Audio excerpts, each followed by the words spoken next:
I said hello to you. You look straight through me. I'm so sorry, bro. Yeah. Peace be with you. How are you? Yeah, I'm okay. Good. I'm glad to hear it.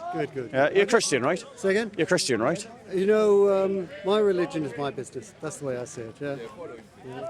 Does that mean you are or you aren't? That's for me to know. And look, you don't tell people your real name in your history. That's true. So I'm not going to say that. And the reason is because people are fighting about religion here, Yeah. which is really pathetic.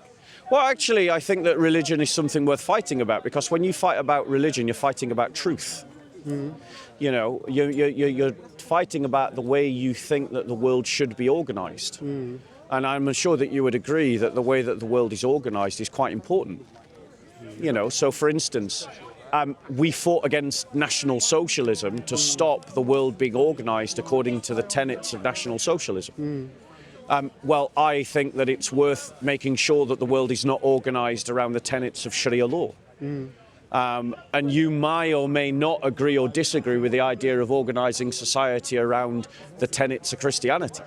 So actually, I think it is quite important to fight about truth. The thing is, you see, I mean, personally myself, I was brought up in the Catholic Church. Yeah. My father, in fact, was a Catholic priest. Yeah.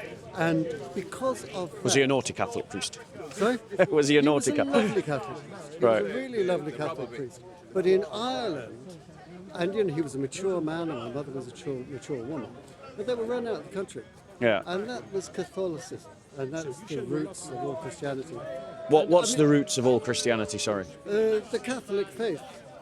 Well, I mean, yeah, I would say that the Catholic faith is, but it wouldn't necessarily be Roman Catholic as the roots, you know, because the roots are obviously in the Messianic Jewish movement of the first century, you know, and that church that developed certainly was Catholic, called itself Catholic, but it wasn't Roman Catholic. Yeah, I'll tell you, I've got to qualify that. I mean, I was brought up by nuns and priests. Yeah. And there were some lovely nuns and priests, and there were some horrible people. Yeah. And I realised one of the reasons was because in Ireland, all of the nuns and a lot of priests, they were recruited when they were very young. Yeah.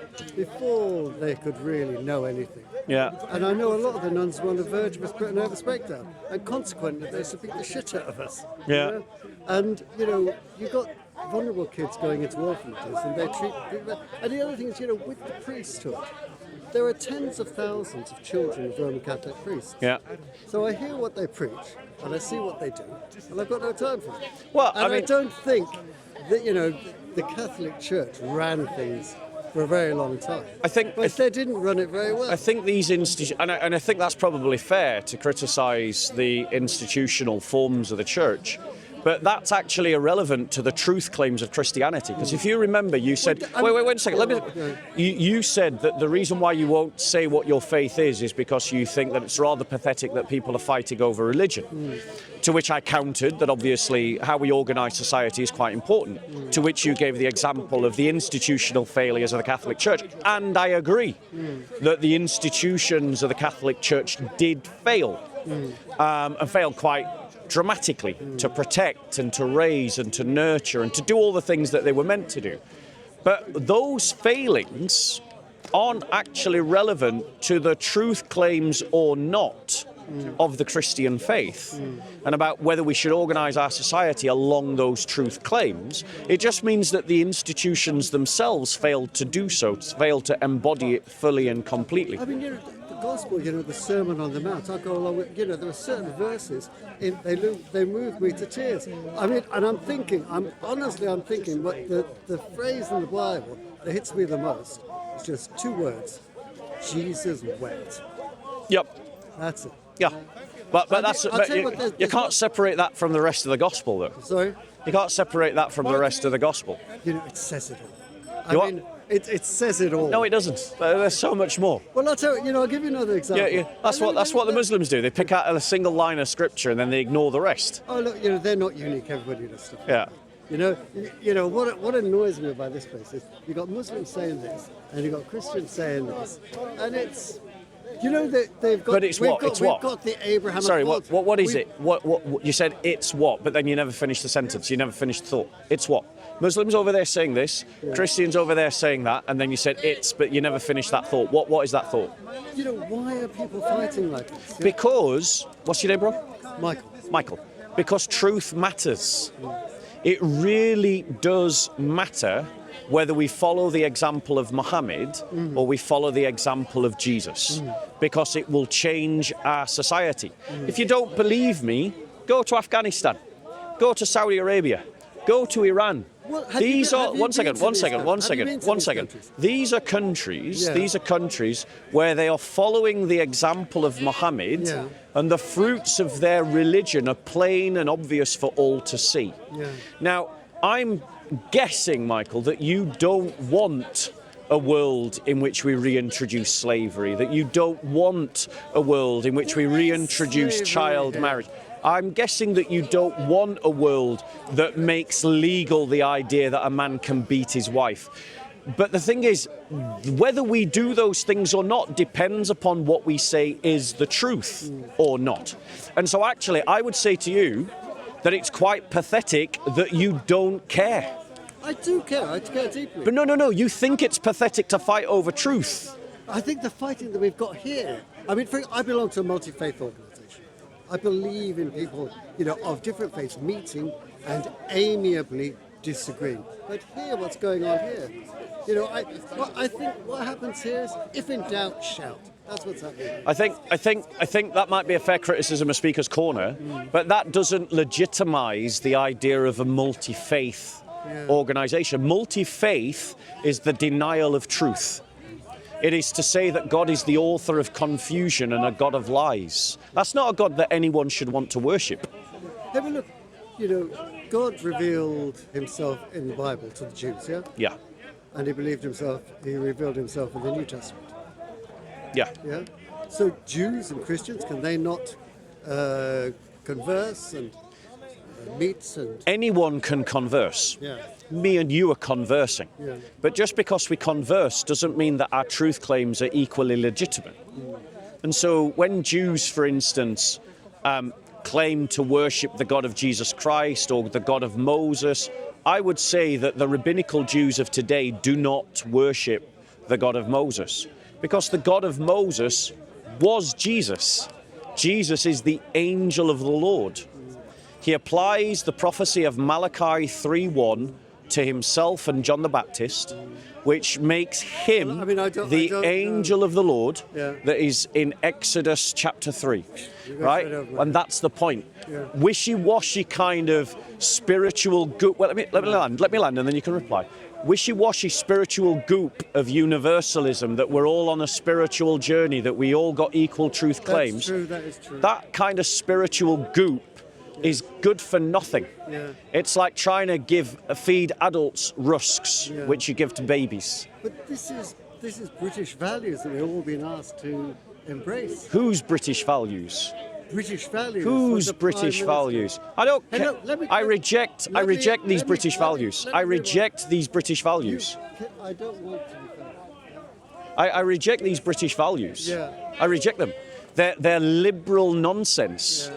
These are insipid, limp-wristed civic values that don't communicate an identity, that don't allow us to build a culture, and don't allow us to oppose the evil that we see expressed here every Sunday amongst Islamists. You know who you sound like? Can I just backtrack one thing?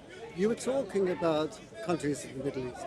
How many of those countries have you been to? No. None. What does that mean, that I can't see the fact that women and Christians are persecuted in those countries? Well, I mean, I've travelled in a lot of these countries, and I find the people absolutely adorable. They're lovely.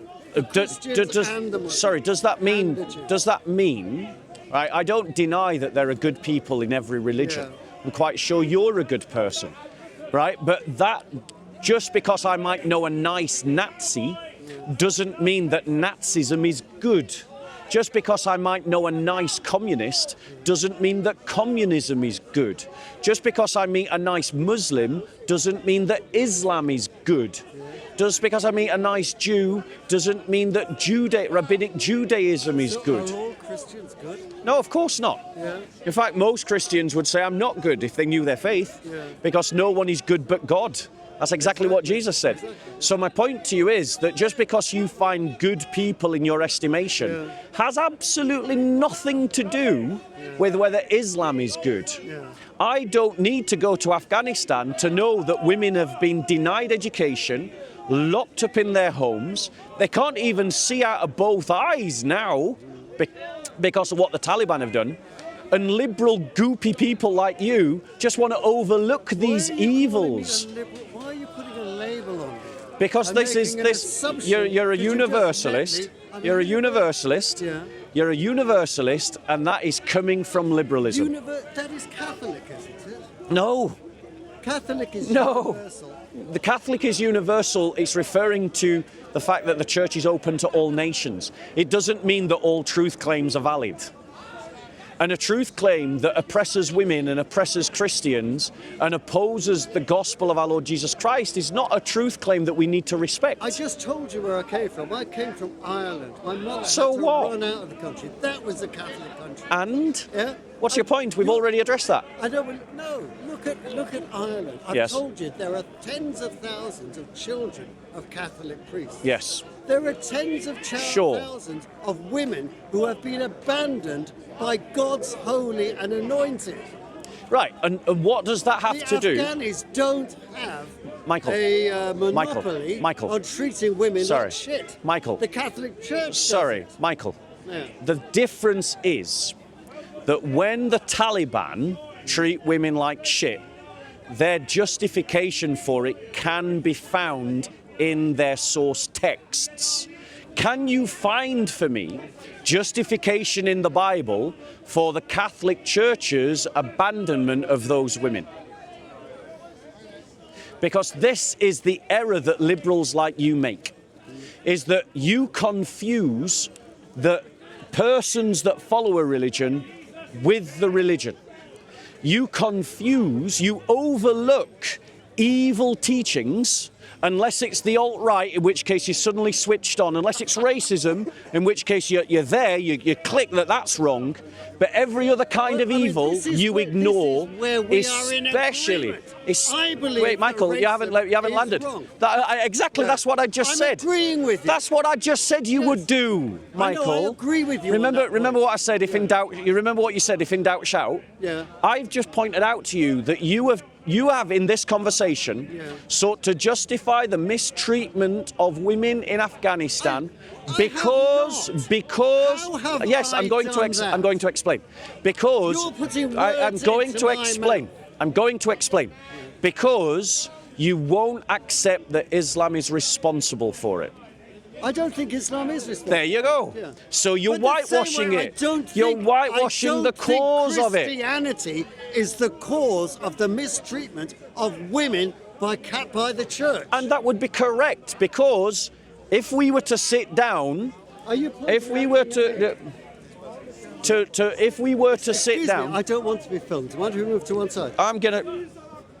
I don't want to be filmed. They're filming me. Yeah, They're filming me. I know, but they're filming me as right. well. Well, that's unfortunate. It's a public park. Yeah. Right. But the point is. Well, okay. Well, look, Michael. these guys are following me, and I don't want to be filmed. Yeah. They're filming me, Michael. Well, I know. Well, I'm with you. I'm involved in the conversation. If you want to talk to me on your own, I will talk to you on my own. But I'm not going to be talking to you in front of all these cameras. That's all right. If you can't defend your positions publicly and you want to have a private conversation, we can arrange to have that private conversation. Okay. So let me give you my card. No, I won't take it for the phone number. Here's my card. Yeah. Let's meet up for a coffee outside the park. Okay. And we'll continue the conversation one-to-one outside the park. Okay. Good. All right. Bye. You look after yourself. Right. So let's be clear. Michael's position. Excuse me. Michael's. Sorry. Do you want? Conversation between you and me. Yes. Don't talk about this. No. In front of everybody. No, I am about to. So Michael's position. Michael's position is an ideological trap that lots in our society have fallen into, and it is this idea that because I don't want to be seen to have a prejudice against this group of people who are not white middle-class people, that therefore what I'm going to do is I'm going to stop myself from recognizing things like that Islam teaches bad things, because I don't want to be called a racist, right? And the problem with that is that it confuses the practitioner with the doctrines and the values that they are practicing. Now, we all agree that there are good Muslims in the world, and we all agree that there are bad Christians in the world. Neither the bad Christians nor the good Muslims legitimize Islam or delegitimize Christianity. What makes a truth claim true is it true? Does it stand up to scrutiny? And the doctrines and the values that flow out of those truth claims are the fruit of those religions. So when I point out that domestic abuse happens because of Islam, I'm not being a racist, because anyone white or English can practice Islam. The reason why domestic abuse happens in Islam is because the Quran literally says a man can beat his wife on the suspicion that she has done something wrong. But yes, there are Christian men that abuse their wives. But can you show me any verse in the Bible that would justify that kind of abuse? That's the difference.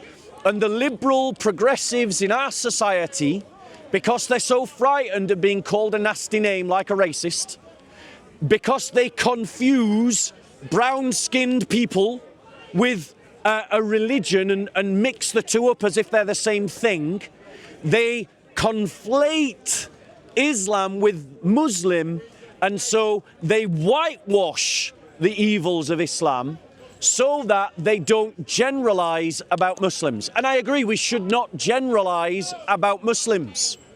But once you recognize you shouldn't generalize about Muslims, and you create that distinction between sinner and sin, you're then able to make a rational analysis of the doctrines and the practices and the teachings of Islam to decide whether it's something we should want to tolerate. And I don't know about you, but I don't want to tolerate an ideology that teaches slavery, that teaches child marriage, that teaches cousin marriage, that teaches domestic abuse, that teaches religious apartheid. I don't want to tolerate an ideology that teaches murdering children inside, that teaches murdering children inside their mother's wombs. I don't want to tolerate a religion that believes in sex slavery. And whilst I accept that there will be Muslims who join me in rejecting that, I am not so blind as to think that just because there are Muslims who join me in rejecting that, that means that the religion of Islam doesn't teach these things. If you're against the things that I've just described, but you would want to condemn me for condemning those things by calling me some kind of bigot, Islamophobe or racist, I want to point out to you that you've got cognitive dissonance. Because if you also reject those things, then you should stand with me in pushing back against them. We have something in the West that made our nations great. It's Christianity. And it is Christianity upon which we need to build. Any questions?